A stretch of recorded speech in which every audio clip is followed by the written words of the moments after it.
it's me Ronabeth and welcome to my YouTube channel.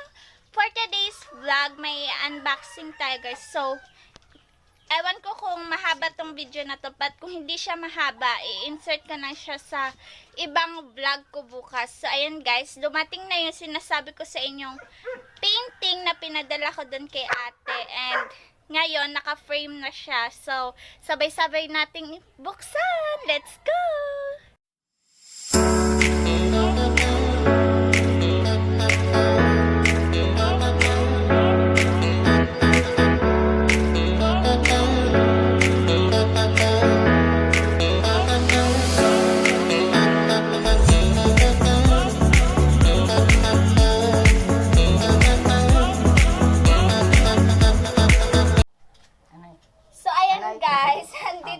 Dito na ka nag-unbox. Ayan si mama, dadaan daw siya.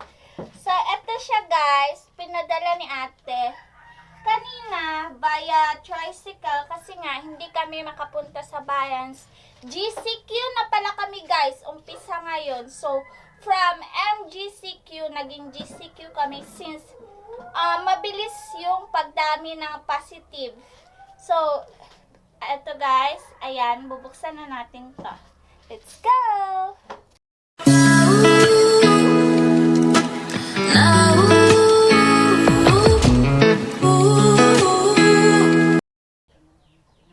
So, eto guys, nabuksan ko na siya. So, ayan, hindi ko muna sa inyo papakita.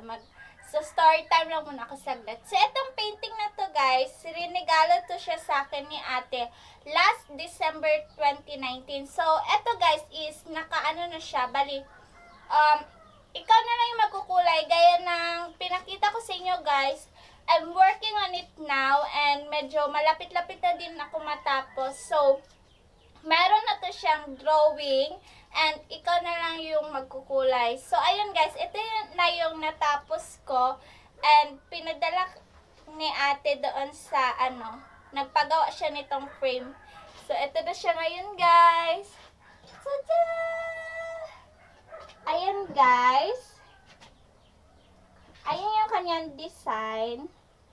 Parang old house siya. Then medyo may mga gubat-gubat.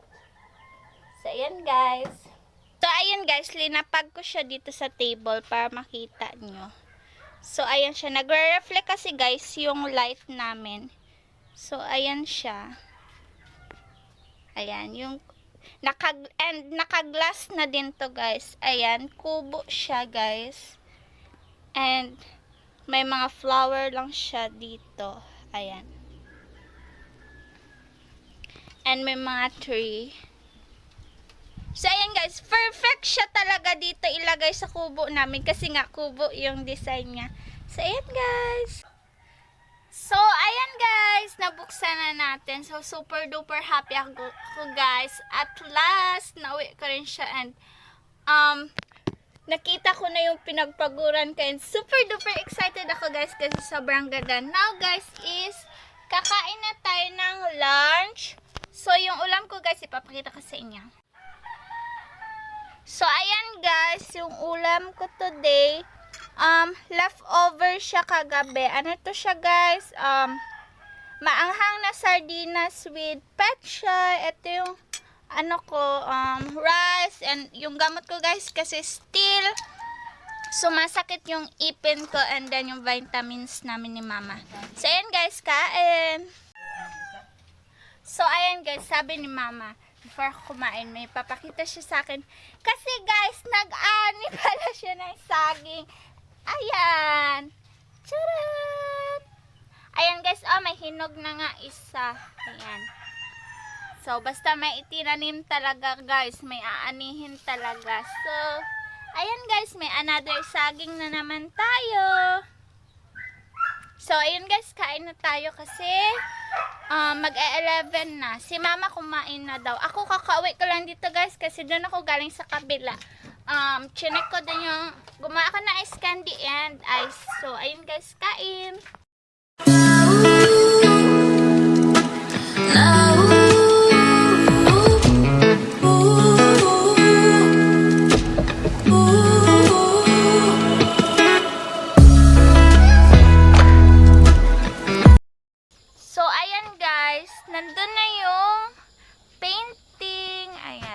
kinabit na ni mama guys. Kinuha ko na rin yung mga flower dyan. Nung nag-birthday ako guys, di ba linagyan natin dyan ng flower. Ngayon lang siya kinuha. And ayan na yung ating painting. Ayan guys. Hindi na nag-reflect yung ilaw. Mas nakikita nyo na siya lalo. So ayan siya guys. Ayan. So perfect siya talaga dito sa kubo. Kasi nga kubo yung design. So, ayan guys. Ito naman ngayon yung aking gagawin. Super lapit na itong matapos guys. Ayan. May mga details na lang. Ayan, may mga konti na lang dyan. Hindi na pipintan. So, maybe pag hindi ako busy, matatapos to ng isang araw or 2 days.